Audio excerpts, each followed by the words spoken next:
কোটা বিলুপ্তির জন্য এত কিছু, সেই ছাত্রদের করা সরকারের উপদেষ্টা এখন কোটা চাচ্ছেন সমকামীদের জন্য।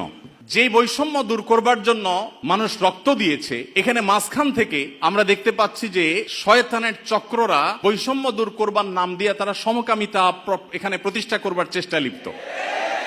আপনারা গতকালকের একটা নিউজ হয়তো অনেকে দেখেছেন যে কলকাতার আরজি কর হসপিটালের একজন ডাক্তার, একজন নারীর চিকিৎসক, তার প্রতি পাশবিক নির্যাতন করা হয়েছে এবং তাকে হত্যা করা হয়েছে ভারতে।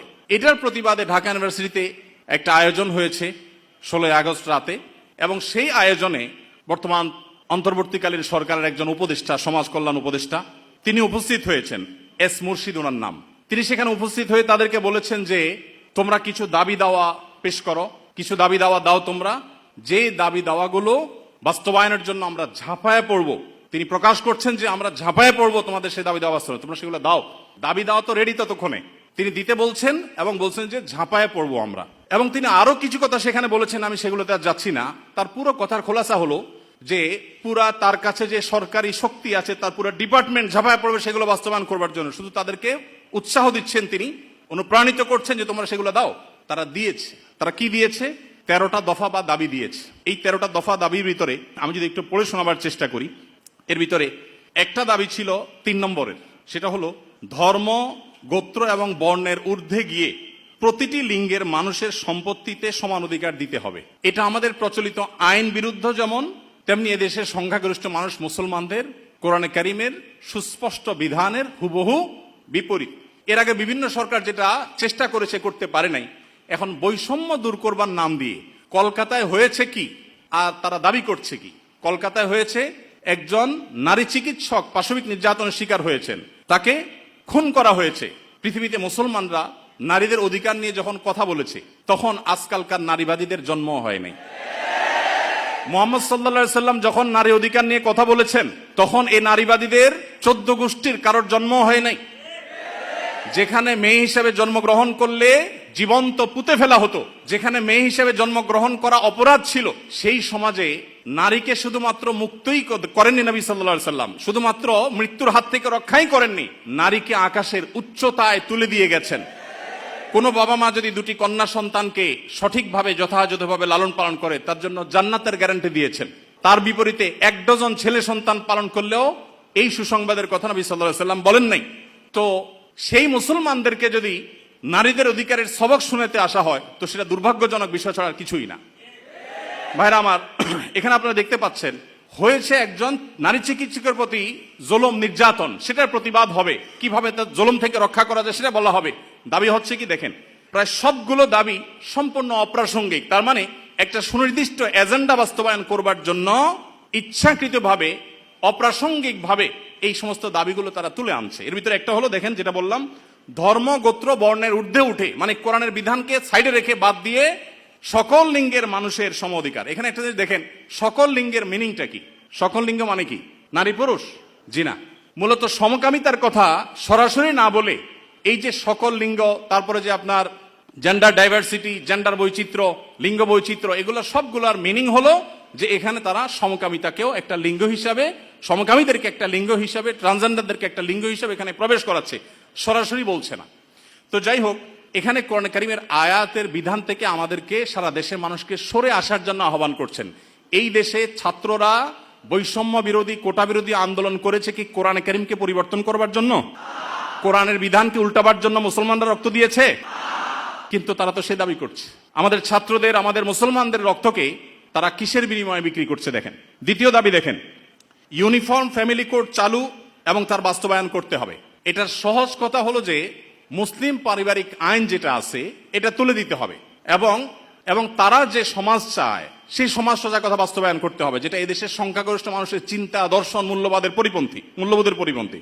4 নম্বর এটা। 5 নম্বর দফা হলো এখানে সন্তানের অভিভাবকত্বের আইন পরিবর্তন করতে হবে। নারীকে সন্তানের অভিভাবকত্ব দিতে হবে। কোরআন পুরুষকে, বাবাকে অভিভাবকত্বের দায়িত্ব দিয়েছে, এবং সেটা আমাদের সমাজে প্রতিষ্ঠিত, এটা আমাদের সমাজের সংস্কৃতি, এটা এদেশের মানুষের আবহমান কাল থেকে আসা সংস্কৃতি, এটাকে পরিবর্তন করে ফেলতে হবে। দেখুন, এগুলো এতটা অপ্রাসঙ্গিক এই সমাজে যে এগুলো নিয়ে এদেশের মানুষের কোনো কনসার্ন নাই, কিন্তু তাদের কনসার্ন আছে।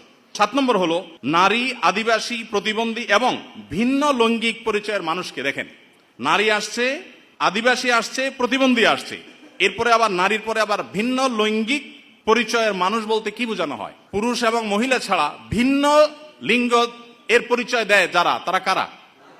ট্রান্সজেন্ডার। আরো সহজ করে বলতে গেলে সমকামী।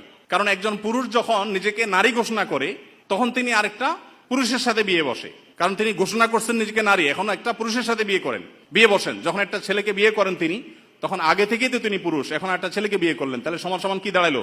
সমকামী। তো এই সমকামিতা এদেশে মানুষকে গিলানো সহজ হবে না, সেজন্য এই সমস্ত শব্দের মায়ের পেশ তারা দিচ্ছে। আপনি দেখেন প্রতিটা দফায় হয়েছে কলকাতায় কি আর তারা দাবি করছে কি। তো এই যে ব্যাপারটা দেখেন, এখানে তারা বলছে যে নারী, আদিবাসী, প্রতিবন্ধী এবং ভিন্ন লৈঙ্গিক পরিচয়ের মানুষদের প্রতিনিধিত্বের জন্য যৌক্তিক অনুপাতে কোটা বরাদ্দ দিতে হবে। যে কোটা বিলুপ্তির জন্য এত কিছু, সেই ছাত্রদের করা সরকারের উপদেষ্টা এখন কোটা চাচ্ছেন সমকামীদের জন্য।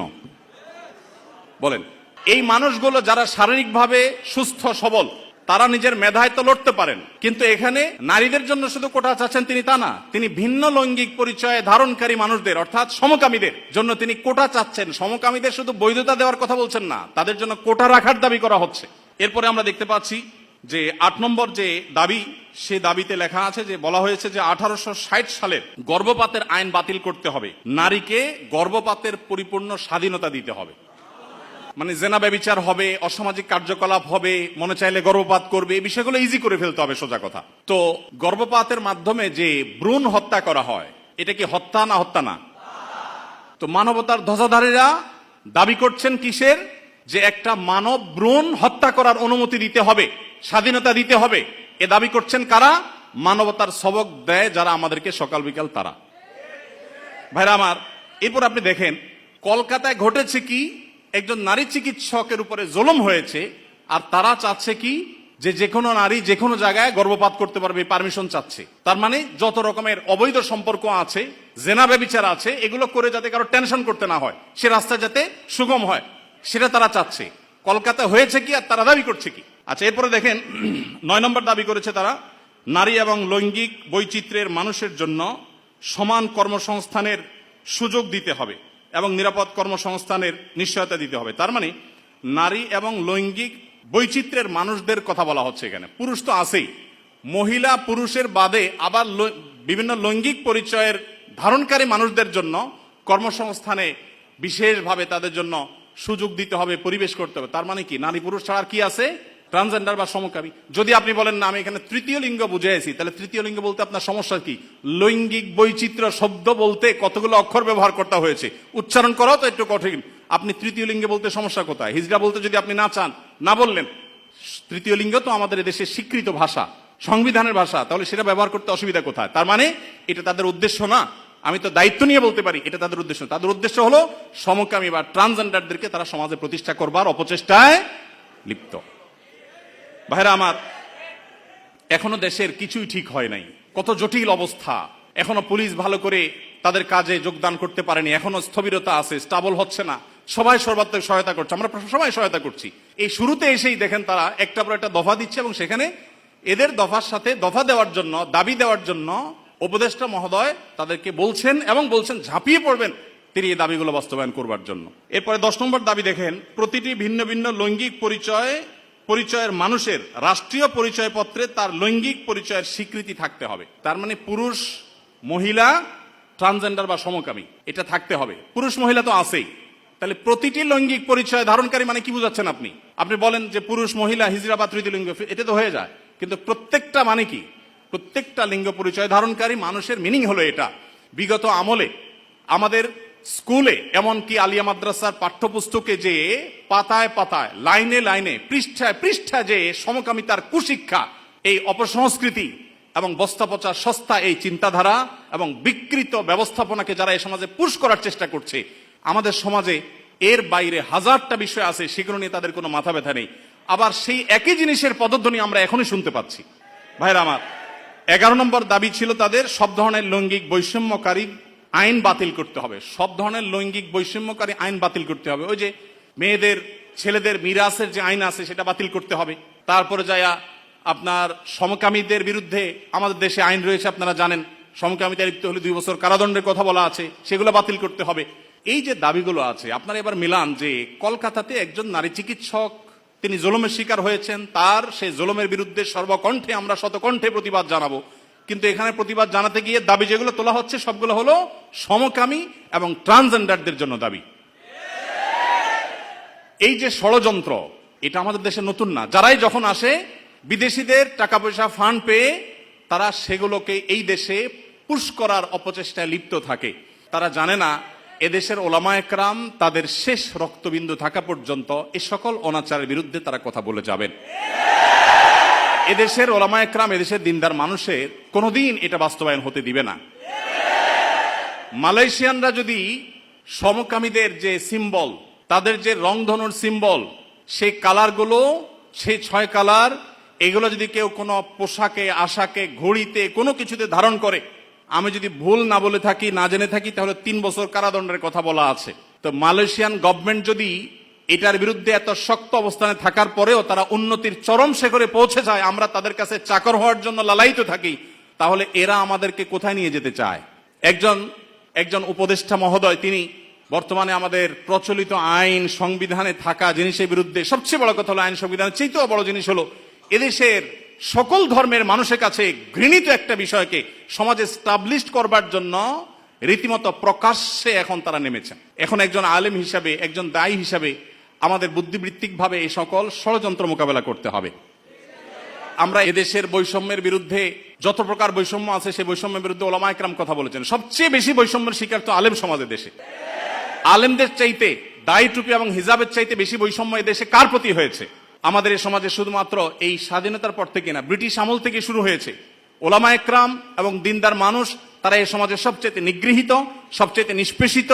একটা বাজেট ঘোষণার পর কেমন বাজেট হয়েছে, বাজেট ভাবনা জানতে চায় বিভিন্ন মিডিয়াগুলো, আপনি জানেন। টকশো যেরকম হয়, অনেক সময় দেখা যায় বাহিরে তারা সাধারণ মানুষের, জনমানুষের বাজেট ভাবনা তারা জানতে চায়। একজন রিকশাওয়ালাকেও জিজ্ঞাসা করে, রিকশাওয়ালা ভাই, এই যে বাজেট সম্পর্কে আপনার কোনো মন্তব্য আছে কিনা? কিন্তু আপনারা অবাক হবেন, আজ পর্যন্ত বাজেট নিয়ে কোনো আলেমের বক্তব্য কোনো মিডিয়া আমার জানা মতে জানতে চাই নাই যে আলেমদের ভাবনা কি। আলেমদের কোনো ভাবনা থাকতে পারে না? এদেশে 3.25 লক্ষ মসজিদ, 3.25 লক্ষ মসজিদের প্রত্যেকটা মসজিদে যদি 150 করে মুসল্লি থাকে, তাহলে 3.25 লক্ষ মসজিদের ইমাম সাহেবরা, আলেমরা, তারা কমপক্ষে 4 কোটি মানুষের নেতৃত্ব দিচ্ছেন। এত বিশাল জনগোষ্ঠীর মানুষকে ইগনোর করতে করতে করতে করতে আপনারা একেবারে দেয়ালে পিঠ ঠেকিয়ে দিয়েছেন।